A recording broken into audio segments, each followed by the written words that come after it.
Welcome, ladies and gents. Chris Andre here. You can find me at BetBoxing on Twitter for boxing-related tweets, or of course, you can subscribe to the channel. Let's Talk Boxing. Demetrius Andrade has just put on a virtuoso performance against Jason Quigley. We'll get to that in a moment. Prior to the fight beginning, my timeline was filled with people saying it's going to be typical Demetrius Andrade. He's going to start off quite quickly and then he's going to fade, and it's going to be a very slow and dull finish to the fight. And I was basically saying on Twitter, listen, I personally believe he's going to be absolutely spectacular tonight, and just do the guy one favour, so to speak. Be just. If he does look brilliant, stop mugging him off, and the boxing press and the fans out there who are essentially cussing him, start placing pressure on the other stars to give this guy an opportunity. He deserves an opportunity, okay? Jaime Munguia has been mandatory for a long time. He hasn't taken the fight. This, according to Andrade himself, he's very unhappy with that. Charlo, that fight should have been made long ago. That's been a rivalry that's been brewing for a very long time. Gennady Golovkin at the moment is tied up with Murata, but there would be no excuse for the winner of that to face Andrade. Canelo Alvarez keeps talking about going into higher weight categories and so on and so forth. Personally, I'd love to see Canelo Alvarez versus Demetrius Andrade. Whichever way you look at it, whichever, fight you want to find out there, it makes for a really interesting viewing. I know a lot of people are going to say, well, Demetrius Andrade starts very quickly, but then he fades and fights can become a little bit boring. They're not boring when you're up against this type of thing, because what makes a fun fight isn't just the all-action stuff. Because you can get a fight where there's all action, but it's quite wide on the scorecards. Say Munguia and Rosado last week. Although it's really good and exciting to watch the action, you kind of know the result. Whereas with Demetrius Andrade, he's such a fast starter and he carries power in both hands. Imagine he builds up a lead against Canelo. Imagine he even hurt Canelo Alvarez early on. Imagine the unthinkable happened and he was to drop Canelo with one of these big shots from unusual angles. And he's built up a lead over 6-7 rounds, and then he starts to tire, like he tends to do, because it's a very high energy output style. Well, now Canelo needs a knockout in the last 5 rounds. Theoretically, we all know about the judge, and forget that. Theoretically, Canelo now needs a knockout. Are you 100% sure, even against a tiring Andrade, who, yes, he has been hurt, the likes of Leon Williams hurt him, but he didn't get him out of there because he continued to be slippery. Are you 100% sure Canelo stops this guy? Canelo, who needed 11 rounds to stop Plant. Canelo, who needed 11 rounds to stop Kovalev. He went the distance with Cesar Chavez Jr. Are you 100% sure?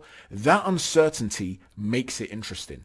So whether you're talking about Canelo and he's a horrible fighter and all that, or whether you're talking about Charlo and whatever other, excuses these fighters are coming up with, he's an interesting fight and he's a nightmare for anybody. Billy Joe Saunders, if he's not retiring, we don't know what he's doing. If he's not moving away, that fight very nearly happened. That's another great fight. A fight where you don't know the potential outcome. This is what you want to see in boxing. The unknowns being solved. And he needs to get a shot. He came out in the first round and he showed, it was quite a tentative start, but you see exactly why he's such a problem. He's sort of leaning off with the back foot. He's got that quite wide stance with that lead leg and the lead arm a bit further out. And it creates like a barrier. He's tough to come close to. If you do jump in and take a risk like Quigley did at one point, he will block a shot. He'll have a high guard, block a shot. And then as you're getting out, he'll wing in a shot as well. And because he's so rangy, he'll catch you on your exit. So if he doesn't catch you on your entry, he'll catch you on your exit. That makes it difficult to outland him in exchanges. Additionally to that, the angles he whips in while keeping his upper body safe is exceptional. When he comes up close, you saw that little body bump at one point. He came in low, used his shoulder to barge Quigley off, and as he's pushing him off and Quigley's falling backwards, he's throwing a shot behind it. But additionally to that, when he rolls under a shot, he'll be in a position whereby he'll dip inwards. He might roll inwards into the shot, and he seems like he's gone away at an angle. And it looks like the only trajectory of the punch that could come if he swings a right hand would be directly over the shoulder. So he'll bring it in this manner here. Instead, he'll dip that way, and then the shot will come wide around. It's just the weirdest angle, and he lands flush. And he's heavy-handed early on. He's explosive and he's heavy-handed, right? He can also throw. He has the ability to throw these big power shots without having to lead with the jab. It's not like Deontay Wilder where everything has to come off with the jab. So there's no tail to it. He can lead with power shots. So you're talking about a guy who's rangy, who can fight inside, outside, who's got an incredible amount of upper body movement, who's willing to use body bumps. So it's not just upper body movement. It's not just pretty stuff. He can do the ugly stuff very, very well. Yes, okay, he fades. But we've spoken about why that fading can also add to the spectacle of what you want to see in a fight, right? The movement, the upper body movement of Danny Jacobs gave Gennady Golovkin some problems early on. The variation of the jab from upstairs, downstairs. Now, I had Golovkin 2-1 up in that fight, by the way, after the first 3 rounds. So I'm not saying he was losing early on. And then after that, in the next round, Golovkin dropped him. So I'm not saying, when I was saying he's giving him problems, I'm not saying he was, he was losing the fight. But basically, the changing of the height dynamic and the movement as the fight wore on as well, gave Golovkin some issues. Well, if Andrade was able to do better than Jacobs did, and he is a better fighter in my opinion than Danny Jacobs, at least certainly in a more unorthodox manner, he's more likely to upset the rhythm of a guy. How does Golovkin do in the latter half of the fight at his current age? Would he get to him? A prime Golovkin, I believe, would get to him. Would current Golovkin get to him? So when you've got all these unknown questions, they make for exciting fights. This is what we want to see. The unknowns resolved, right? Charlo, very, very good jab. Very, very good uppercut, right? Is he going to be able to time the movement and that dipping? Is he going to be able to lead him onto uppercuts? Or is he going to start getting hooked with these wide winging shots and basically having his head taken off early in the fight? These are interesting questions, guys. We have to start demanding that Andrade's in big fights because it makes for interesting viewing. Now, moving on from Demetrius Andrade, boo-boo, we'll talk about some of the other things that we saw on the card. We saw Martinez appear, and his fight was a no contest in the end. One thing I'll say is that, in my humble opinion, Sonny Edwards will be licking his chops having looked at that performance, because Martinez is the sort of guy that likes to punch with you. He's not Canelo Alvarez, right? Do not misinterpret what I'm trying to say here. But there's an element to the approach of what Canelo tries to do sometimes. Canelo tries to throw a big wide hook, whereby he's getting extra load on that hook, and he'll throw it from low. It looks like his wrist's coming from the canvas at times, because he trusts his chin. And what he'll say is, listen, I'm going to force you into a position where you either have to move, defend yourself, or throw a punch. I'm going to corner you, basically.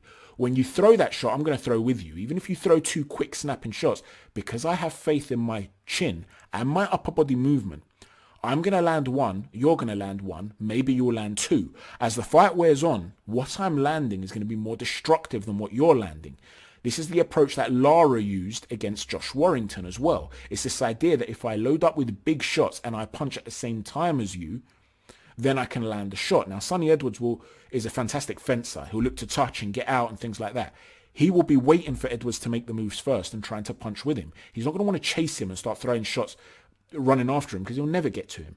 He's also not going to want Edwards to land first and then he goes to work, because Edwards will be too quick in and out. So he's going to look to punch with Edwards. The problem that he has is that he also squares his feet.